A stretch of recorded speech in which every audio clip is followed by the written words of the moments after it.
I reckon we open with Tomo, because he probably goes back to the early days. Tomo, Red Chappell, got you to Queensland. Yes, he did, thank Christ. Best mover. I was wallowing in New South Wales in doing nothing really. I was playing pretty well, but they didn't like me down there. I didn't fucking like them either, you know. So it was a very easy decision to come here, but Must be what you're wearing. fucking hell, what are you, an accountant or some shit?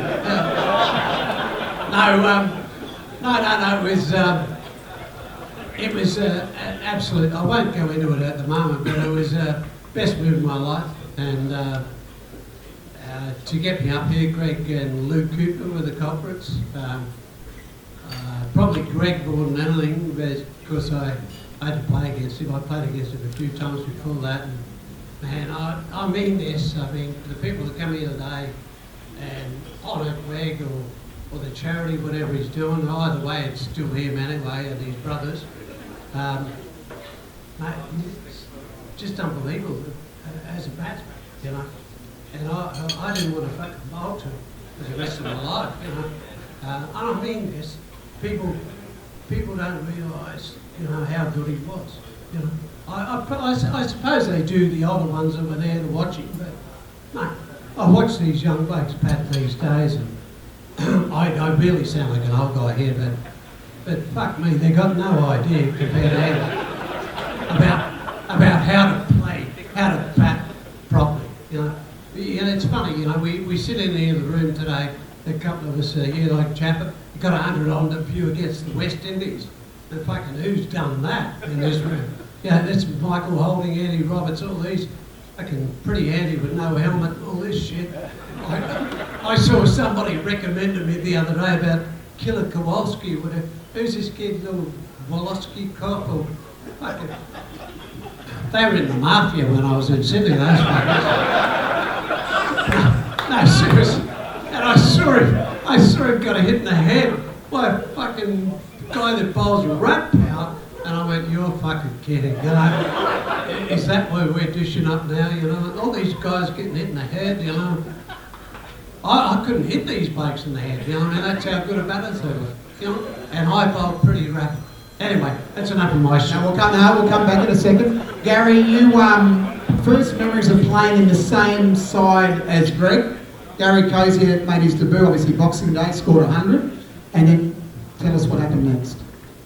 The next game? Well, the next game was interesting. It was the second test in Sydney, and there was an incident when we went into bat. Ian Chappell was still playing. He'd handed over to Greg to take over the Australian reins, and he was playing in his last official test series at that stage. And Michael Holding was bowling late in the day, probably just after the tea break. And Michael, he actually wasn't running in from the Paddington Street end, he was running in from Paddington. Ian went out to bat. I think Ian Redpath might have got out. Ian went out to bat. First ball, nicked it straight through to Derek Murray, out. Right? But the umpire gave me not out. So Michael Holding, there's a famous story that he went out into covers and went down on his haunches and had tears in his eyes, and Lance Gibbs took 3 or 4 minutes to run up from gully because everybody was back there was no one near him in the covers, and put his arm around him, and Michael went out and came into bowl to Ian again and nicked it to Derek Murray and out. Right, so it was a fairly volatile stage of the game. The crowd was going crazy. The West Indies were pretty up at that stage. So I'm in next, so I've gone out to that. And Holding was bowling quick, and in that innings, we got through that night.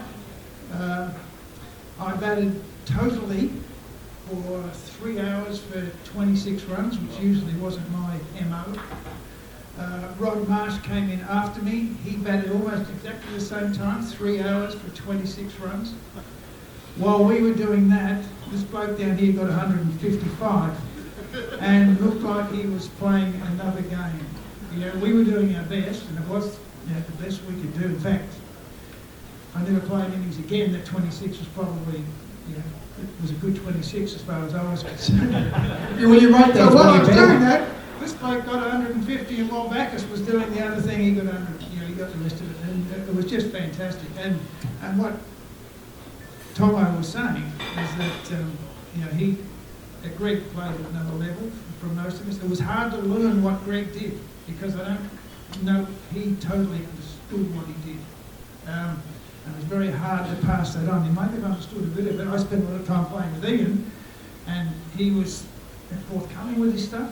But I think Greg played at a level that was a bit like Star Trek, where he just go into another planet and just kept exploring other universes that a lot of us couldn't even dream of. Couldn't get there. Mocha, memories of when you first met Greg. Tell us what they were. Yeah, well, I was lucky. I came into the Shield squad, and then into my first Shield game was the year that Cricket Australia and World Series cricket kissed and made up. So, and talking about John McLean earlier, the great sadness in my career, really, I never bowled a cricket ball with John McLean standing back, but he finished the year before I came in. So into the Queensland dressing room came Greg Chappell and Tomo and Martin Kent and the new Australian Kepler Wessels, right? So we've got these four guys that we've been watching on TV in the dressing room, and there was a state trial game, which is probably one of only twice I played against Greg, and another one was a club final. But I found myself picked in the first Shield game of the season, but made 12th man. And then I got picked to play the second game. So the first game was against Victoria, and I was 12th man. We won that, and then I played the second game. Was my second game of the season. My first was against West Australia, also at the Gabba.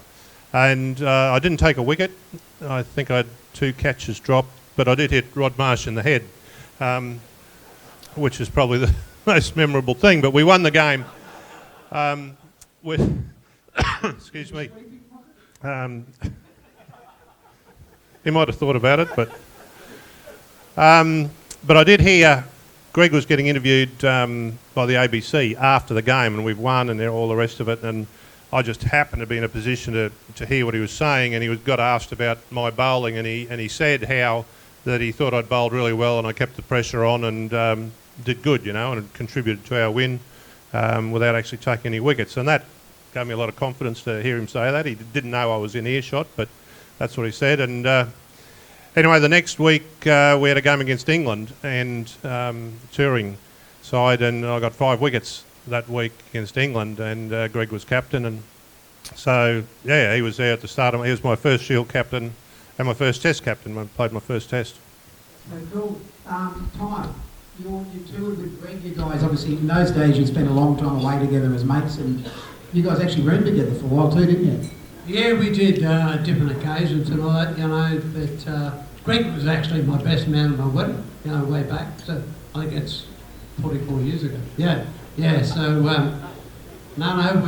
both got the same wives, which is a fucking bonus. Not the same wife, but there's 2 of them, yeah. Let's not go there, Banga.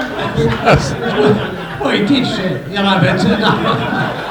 and we're both fucking Leos. There's some chance, we're only a few days apart on actual birthday. Not that means any of that shit, but I remember Greg. When I first come up here, he got me up here, and I was a loose cannon. I used to love surfing. I surfed all the time, went hunting and all this, out the farm, and I come up here and he said, come? I said, yeah, shit, I won't have to go so far to fucking Noosa. I come to Queensland, So, and he thought I must have thought I was bullshit anyway.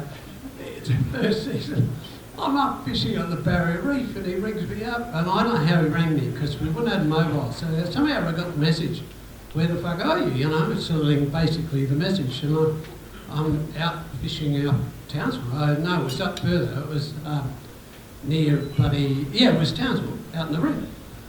And he said, where are you? I said, I'm fucking fishing. Why? He said, the cricket season started. I've gone, who's fucking playing? And he said, club cricket.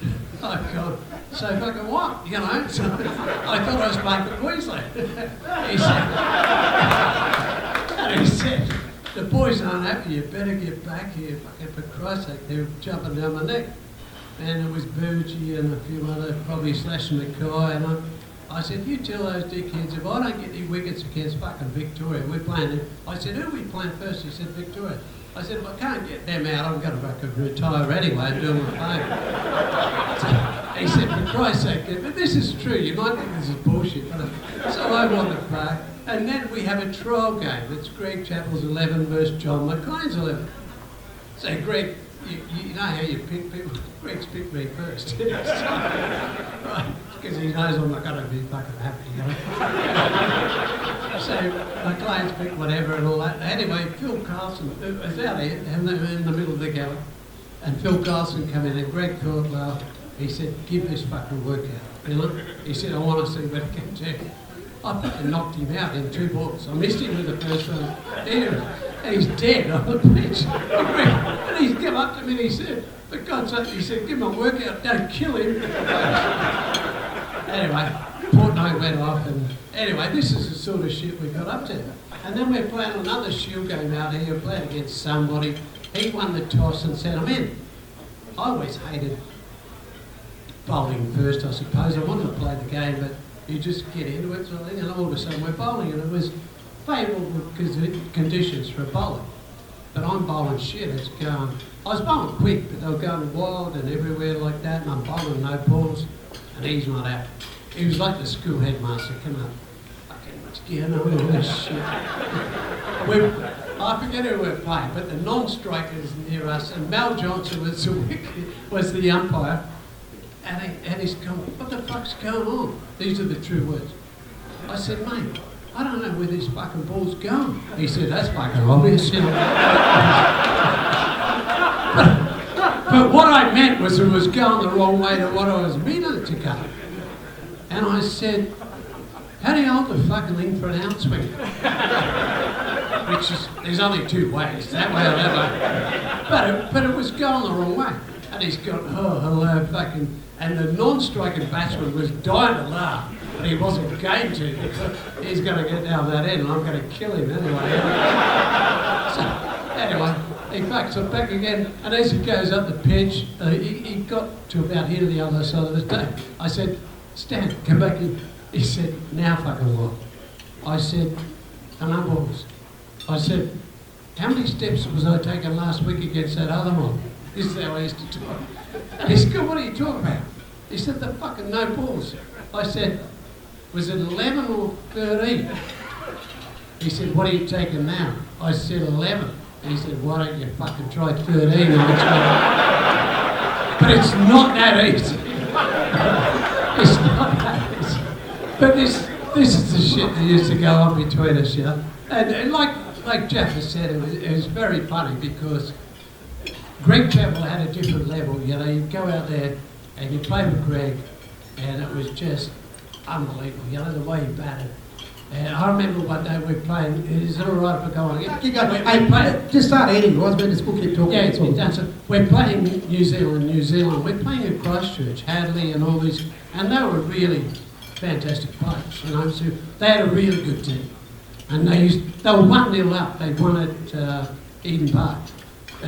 Terry Alderman had bowled somebody out and the guy said the wind blew the fucking bails off and all that shit. Yeah, no wonder we lost the test. Anyway, we get to Christchurch and we're fucking pumped. I'm pumped up, you know. And it had a little bit of a reach there. And anyway, we're batting, we're in the shit.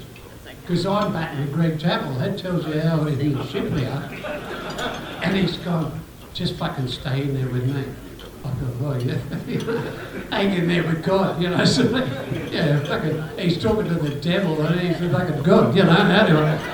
I got, okay. He said, you'll only have to face a few balls, but just fucking watch this. Yeah, this is what he said, I remember the words. So Richard Hadley's bowling to him. He kept coming up to me at the end of the over. He said, watch this. He had 2 blokes out on the hook.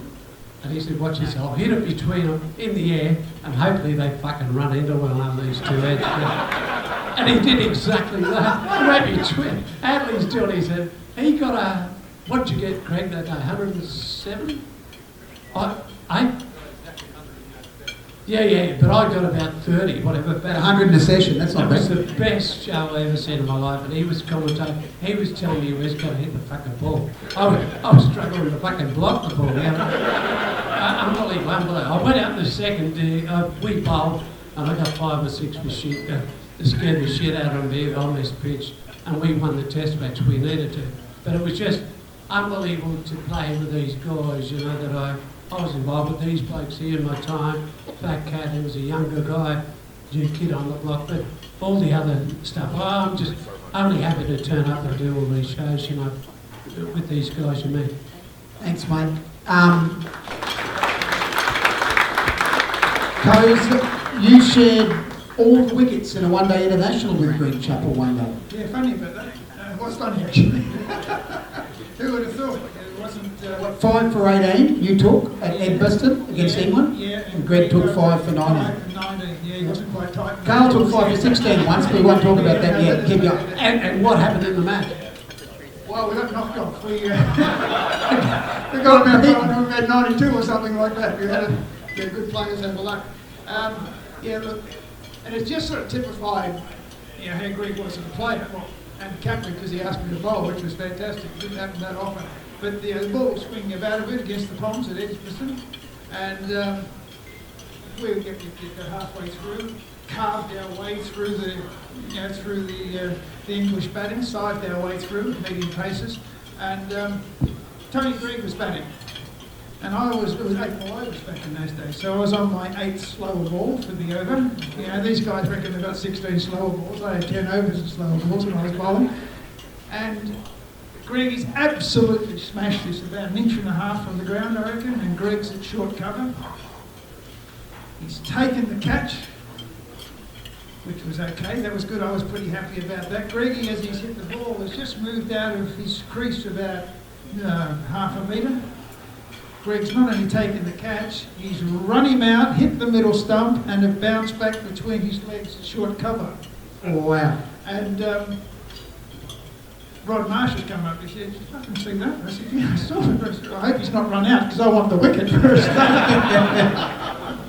But that's the sort of thing that, you know, that this man over here had the ability of doing. And it wasn't, you know, all easy times for Greg, and you don't mention the 7 or 9 in a row banging. You said you were going to bring that up. No, I don't mention that. Not No, don't. But that's the sort of stuff he done. And what about slip fieldsmen either, Gary? I mean, we talked about that as well. Well, yeah. The 2 Chappells and Rackemann and all that sort of stuff. I mean, probably nothing's been any better than that. No. Well, Ritchie said that to me last night. He said, I never saw a better fieldsman, and Mocker might touch on that in a second, but never saw him drop a catch, he said, in his the whole time. Mocker, Greg's captaincy. Tell us a little story about that. Yeah, well, as I said, Greg was my first Queensland captain and my first Test captain. Of course, we've all probably, some of us more than others, no doubt, but over the years there's always been the thing comparing Greg to Ian as a captain, and of course Ian was captain in the West Indies in '73 and lost his 2 best bowlers early on with injuries, and won that series, and full credit. I mean, hell, what an achievement. But there was this thing that Ian made things happen more than Greg, and well, I just say bullshit to that, you know, because it's not what actually happened. But Greg had a different demeanour to Ian, and that probably gave an impression. But I've got 2 good stories about his captaincy in terms of making something happen. And one was a game Fat Cat was playing, I think. Queensland were playing Pakistan season 83-84 here at the Gabba. And so it was before the first test, so it was, you know, let's say early November 83. And we'd got a few early wickets, but we're having a bit of trouble dislodging Wasim Raja, who was a left-handed middle-order batsman. And Wasim's having one of these days where he's hitting the straight ball and missing most of the rest. And there's the odd nick and nudge. And anyway, he's been out there for some time, and he's getting some runs on the board, and we can't get him out, and we're beating the bat 3 balls and over. Anyway, I bowled this over, and I waited for Greg to come up from first slip, and for myself to go down to fine leg at the end of the over, and I said, mate, this guy's just not going to get out. I think I'd beaten the bat 3 times that over. He's, got to do something different. And Greg said, leave it with me. So I went down, filled it fine leg, came up, started the next over, and I said, righto, well, what have you come up with? He said, well, look, and that over in between, he brought up his 50, see?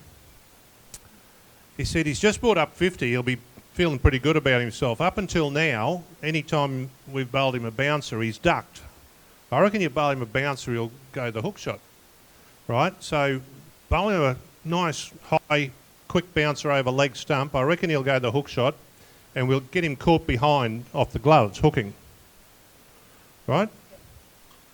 I said, okay, well, that's better than my idea, so tell Ray's a 3rd ball, right? Ray Phillips was the keeper. So the first 2 I pushed right across him, and he flashed at them both, played and missed. So it's the 3rd ball. I come in, and I've got to say I nailed it. I got it absolutely perfect, bouncer, fast, over leg stump. He went for the hook shot, and we got him caught behind hooking off the glove. So, I mean, seriously, you talk about him nominating where he's going to hit the ball when he's batting. He came up with that. So, and another great story, which I've got to say I'd actually forgotten about. So this goes back to 1985 in England, and I was playing Central Lancashire League cricket for Oldham, and I got this letter in the mail inviting me to play in a game of cricket coming up in a month or so's time up in Northumberland. This is before Durham had county status in county cricket, and there was these 2 old gentlemen. The nickname was Calla, and they owned a travel agency called Pegasus. And to give the northeast of England some international cricket, they sponsored this cricket festival every year. And they invited a World 11 to play against the current England side. And the ECB, English Cricket Board, were all supportive of this, so they sent the full England side. So I got invited to play in this. I thought, shit, yeah, I've got to be part of that. So Greg's playing and captain. And I probably won't remember everybody. Farooq Engineer, the great Indian wicketkeeper, was wicketkeeper. David Hooks played. Michael Holding, Roger Harper, Alvin Kalasharan, Clive, and Ritchie Richardson, I think, played. So we've got these 2 one-day games, and in the evening in between the 2 games, we had this banquet at an old castle. So it was a pretty special trip. Anyway, on the first day, we batted first. And any time any of our players got to 50, they donged one in there and got out. And we finished up with 250, 260, pretty good score. Now, this pitch is flat, flat, flat. It's like bowling on these boards. You couldn't get anything hardly above knee high, so not too exciting to bowl on. Anyway, they come into bat, and Mike Gatting, who was their captain, decided, well, we better win this game, and Gatting gets 100.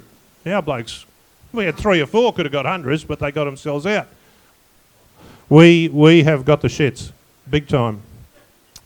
So that's another guy who played in the game, the South African Eddie Barlow, great South African. Now Eddie's 46, I think, at the time, and not playing regular cricket. So overnight, this plan gets concocted because we're out for revenge tomorrow. Now this, I think Ian Botham didn't play, but pretty much it was the full England side. And Australia's touring. It's an Ashes tour. So it's pretty much the England squad minus Beefy. So it's a strong side. And we've got some, like Greg had finished playing, and Eddie hasn't played for 10 years, and Farooq Engineer hasn't played for 15 years. And anyway, so we batted first tomorrow, the next day, again. And nobody threw their wicket away. Now, I can't remember the exact scores, but we put a good score on the board. And then we set about playing the game a little differently. So Michael Holding and Rackemann didn't open the bowling. Chappell and Barlow opened the bowling and bowled 10 overs straight each, which Greg handled pretty well, but poor old Eddie had to get carried off after his 10 overs. Anyway, I think they were 2 or 3 for 60 odd, because these English opening batsmen, they didn't want to get out to Chappell and Barlow, so they're playing the block shot and they didn't want to get out to these guys. So then on comes Holding and Rackemann, and there had to be a fair breeze coming straight down the ground. So I, of course, had to bowl into it. That's fair enough. On day one, Michael was just sort of trundling. Michael is now off the long run and means business. Well, Michael got 6 for something at less than 20, including Gattings off stump cartwheeling, which was a beautiful sight. Can I tell you, it's quite fun when you're playing with these guys, holding legs on your side, not in the opposition. I got 2 for 30 odd, I think, and we've smashed England. I don't think they made 100. I mean, it was so exciting to be part of that. From what happened yesterday to what we did to them the next day, and that was pretty clever cricket, eh? So I reckon that's creative, yeah. That is creative. Great story, Carl, and obviously Greg means a hell of a lot to you and to Tomo and also to Cos. Thanks for coming up.